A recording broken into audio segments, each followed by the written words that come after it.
এরপরে আমরা যখন বলি ইয়্যাকা না'বুদু ওয়া ইয়্যাকা নাস্তাঈন, আল্লাহ শুধু আপনারই গোলামি করি, দাসত্ব এবং গোলামি শুধু কার করি? শুধু আল্লাহ। ওয়া ইয়্যাকা নাস্তাঈন, এবং আমার যত অলৌকিক প্রার্থনা আছে, সহযোগিতা চাওয়া আছে, আমি সাহায্য চাই শুধুমাত্র আপনার কাছেই। আমার ইবাদত শুধু আপনার জন্যই করি, গোলামি শুধু আপনারই করি, আর আমার প্রার্থনা শুধু আপনার কাছেই, অন্য কারোর কাছে আমার সাহায্য প্রার্থনা আমি করি না। এটা যখন বান্দা বলে তখন আল্লাহ রাব্বুল আলামিন জবাবে বলেন, আল্লাহর কথা আমরা শুনতে পাই না, কিন্তু হাদিসে কুদসিতে আল্লাহ তাআলা বলেছেন বান্দা যখনই এটা বলে আল্লাহ জবাব দেন। একসাথে লক্ষ লক্ষ কোটি কোটি মানুষ যদি বলে, কোটি কোটি মানুষকে আল্লাহ তাআলা রিপ্লাই দিতে পারেন। টেকনোলজির উন্নতির এই যুগে একসঙ্গে কত মানুষকে রিপ্লাই দিতে পারে মেশিন, সেখানে মেশিন যাদের মাথা থেকে বের হয়েছে, তাদের সৃষ্টিকর্তা রব্বে কারীমের জন্য এগুলো কোনোটাই অসম্ভব নয়। তিনি জবাবে বলেন, হাদা বাইনি ওয়া বাইনা আবদি, এই যে একটা কথা বান্দা বলল যে আল্লাহ আপনারই গোলামি করি আর আপনার কাছেই সাহায্য চাই, এটা আমার এবং বান্দার মধ্যকার একটা আলাপচারিতা, যে সে আমাকে গোলামি করে বলেছে এবং আমার কাছে সাহায্য চাওয়ার কথা বলেছে। বলে আবদি মা সাআল, আর বান্দা আমার কাছে যা চাইলো তাকে তাই দেয়া হবে।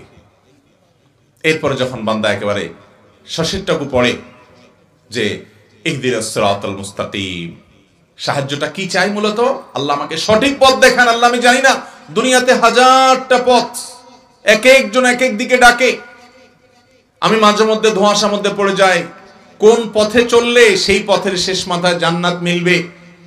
আমি যেটাকে জান্নাতের পথ মনে করে আগাচ্ছি, না জানি শেষে জাহান্নাম অপেক্ষা করছে, আমি জানি না। আমি সত্য পথ থেকে না জানি ডানে বামে বিচলিত হয়ে যাই।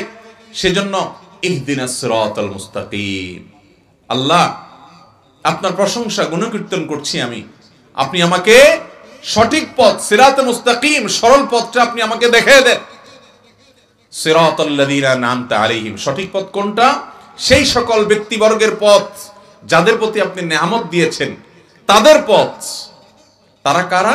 অন্য আয়াতে আল্লাহ বলেছেন, উলাইকাল লাযীনা আন'আমাল্লাহু আলাইহিম মিনান নাবিয়্যিনা ওয়াস সিদ্দীকিনা ওয়াশ শুহাদাই ওয়াস সালিহিন ওয়া হাসুনা উলাইকা রাফিকা, যাদের প্রতি আল্লাহ নেয়ামত দিয়েছেন তারা নবীগণ, সত্যবাদী ঈমানদার বান্দাগণ, শহীদগণ, সৎ নেক কর্মশীল বান্দাগণ, সেই সব মানুষদের পথে আমাকে পরিচালিত করিয়েন আল্লাহ। সূরা ফাতিহার মধ্যে আমরা দোয়া করি, গায়রিল মাগদুবি আলাইহিম ওয়ালাদ-দাল্লিন, যাদের উপরে আপনার গজব নাজিল হয়েছে, ইহুদিরা, ওয়ালাদ-দাল্লিন, আর যারা পথভ্রষ্ট হয়ে গেছে, সঠিক পথ থেকে সরে গেছে, খ্রিস্টানরা, এই দুই গ্রুপের পথে যেন আমি না চলি আল্লাহ, আমি যেন নবীদের পথে থাকতে পারি, আপনার নেয়ামতপ্রাপ্ত বান্দাদের পথে থাকতে পারি। এভাবে সূরা ফাতিহাতে আমরা আল্লাহর কাছে দোয়া করি, এরপরে বলি আমিন, অর্থাৎ আল্লাহ আপনি আমার দোয়া কবুল করেন। তাহলে দাঁড়িয়ে আমরা আল্লাহতে সূরা ফাতিহার মধ্যে মূল বিষয় হলো আল্লাহর প্রশংসা গুণকীর্তন করার পর এরপর আল্লাহর কাছে আমরা আসল জিনিসটা চাই, সেটা হলো হেদায়েত। হেদায়েত চাইতে গুরুত্বপূর্ণ কোনো জিনিস ইমানদারের জীবনে নাই। প্রতি রাকাতে হেদায়েতের প্রার্থনা করার শিক্ষা স্বয়ং আল্লাহ তাআলা দিয়েছেন। এরপর আসেন আমরা সূরা মিলাই। বিসমিল্লাহ তরজমা তো জানলেন। সূরাতে এসে আমরা অনেক সূরা মিলাই, আমরা যার যেটা সুবিধা হয় আমরা মিলাইতে পারি। আমি শুধু দুইটা সূরার কথা বলি, সূরা কাফিরুন, সূরা ইখলাস। বিভিন্ন সালাতের মধ্যে আকারেও ছোট, আবার এই সূরাগুলো পড়ার ব্যাপারে উৎসাহিত করা হয়েছে বিভিন্ন জায়গায়। সূরা কাফিরুন আমরা কি বলি? কুল ইয়া আইয়ুহাল কাফিরুন, হে রাসূল আপনি বলে দিন, হে কাফিররা, লা আ'বুদু মা তা'বুদুন, তোমরা যাদের ইবাদত করো এই সমস্ত মূর্তির ইবাদত উপাসনা আমরা করি না। দেখেন এই সূরাটা খুব প্রিয় একটা সূরা ছিল নবী সাল্লাল্লাহু আলাইহি ওয়াসাল্লামের কাছে, সাহাবীদের কাছে, আল্লাহর নেককার বান্দাদের কাছে অনেক পছন্দের একটা সূরা ছিল। কারণ এখানে আল্লাহর একত্ববাদের ঘোষণা দেওয়া হয়, শিরক থেকে মুক্ত থাকার ঘোষণা দেওয়া হয়। ঈমানদার কখনো সে শিরকের ব্যাপারে আপোষ করতে পারে না।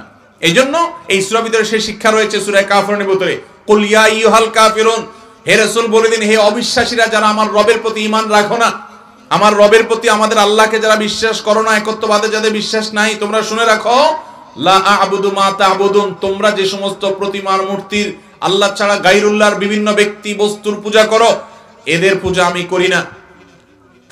লা আ'বুদু মা তা'বুদুন ওয়ালা আনতুম আবিদুনা মা আ'বুদ, আর আমি যে রবের একত্ববাদ এর স্বীকার করি, স্বীকৃতি দেই এবং এক আল্লাহর ইবাদত করি, তোমরা তার ইবাদত করো না। ওয়ালা আনা আবিদুনা ওয়ালা আনা আবিদুম মা আবাদতুম, আবারও একই কথা, যে তোমরা যার ইবাদত করো আমি তার ইবাদত করব না। লাকুম দীনুকুম ওয়ালিয়া দীন, তোমাদের কর্মের ফল তোমরা পাবা আর আমার কর্মের ফল আমি পাবো। লাকুম দীনুকুম ওয়ালিয়া দীনের তরজমা অনেকে করে যে তোমাদের ধর্ম তোমাদেরটা ঠিক আছে, আমার ধর্ম আমারটাও ঠিক আছে। এরকম 2 নম্বরই তরজমা করলে মুগুরের মায়ের একটাও নিচে পড়বে না। দিন শব্দের অর্থ হলো প্রতিদান। দিন শব্দের অর্থ কি মূলত? লাকুম দীনুকুম, তোমাদের জন্য তোমাদের প্রতিদান আর আমার জন্য আমার প্রতিদান। এর মানে এই না যে ঠিক আছে তোমাদের দিনও তোমরা পালন করছো ওইটাও ঠিক আছে, আমি আমারটা পালন করছি এটাও ঠিক আছে। দিন এবং ঈমানের ব্যাপারে শিরক এবং কুফরের প্রশ্নে ঈমানদার এরকম জগা খিচুড়ি চিন্তা ভাবনার হলে তার ঈমানই থাকবে না। অতএব সূরা আপনার কাফিরুনের মধ্যে আমরা এই তরজমা করলাম। সূরা ইখলাসটা আমরা অনেক সময় বেশি পড়ি এবং সূরা ইখলাসকে নবী করিম সাল্লাল্লাহু আলাইহি ওয়াসাল্লাম সাহাবায়ে কেরাম অনেক বেশি পছন্দ করতেন। কুল হুয়াল্লাহ সূরা, এটাকে পছন্দ করার কারণে অনেক সাহাবীকে নবী সাল্লাল্লাহু আলাইহি ওয়াসাল্লাম বলেছেন এর মহব্বতের কারণে এই সূরাকে তুমি পছন্দ করো, এই কারণে তুমি জান্নাতে যাবে। অর্থাৎ এই নিয়ামতটি আল্লাহ তাআলার কাছে অনেক বেশি পছন্দ, এই ইবাদতটি আল্লাহর কাছে অনেক পছন্দ যে তুমি এই সূরাকে পছন্দ করো। এই সূরা পছন্দের কারণ কি? কোরআনে কারীমের একমাত্র সূরা, সূরা ইখলাস হলো গোটা কোরআনের একমাত্র সূরা। এই সূরার সাবজেক্টই হলেন স্বয়ং আল্লাহ রাব্বুল আলামিন। আল্লাহর সত্তা সম্পর্কে, আল্লাহর জাত ছাড়া এই সূরাতে আর কোনো বিষয়ের আলোচনা নাই। এই সূরাতে আল্লাহর পরিচয় উল্লেখ করা হয়েছে। কুল, হে রাসূল বলে দিন, হুয়াল্লাহু আহাদ, তিনি আল্লাহ এক। কুল হুয়াল্লাহু আহাদ, এখানে আল্লাহর একত্ববাদের কথা বলা হচ্ছে। দেখেন আল্লাহর কথা প্রথম আয়াতে বলা হলো, এরপর দ্বিতীয় আয়াত কি? আল্লাহুস সামাদ, আল্লাহ তাআলা অমুখাপেক্ষী, তিনি কারো মুখাপেক্ষী নন, এখানে আল্লাহর পরিচয় উল্লেখ করছে। এরপর তৃতীয় আয়াত আল্লাযী লাম ইয়াকুন লাম ইয়ালিদ ওয়া লাম ইউলাদ, আল্লাযী লাম ইয়ালিদ ওয়া লাম ইউলাদ, যিনি কাউকে জন্ম দেননি এবং তাকেও কেউ জন্ম দেয়নি। ওয়া লাম ইয়াকুল লাহু কুফুয়ান আহাদ, এবং তার সমকক্ষ, তার সমান আর কেউ নাই।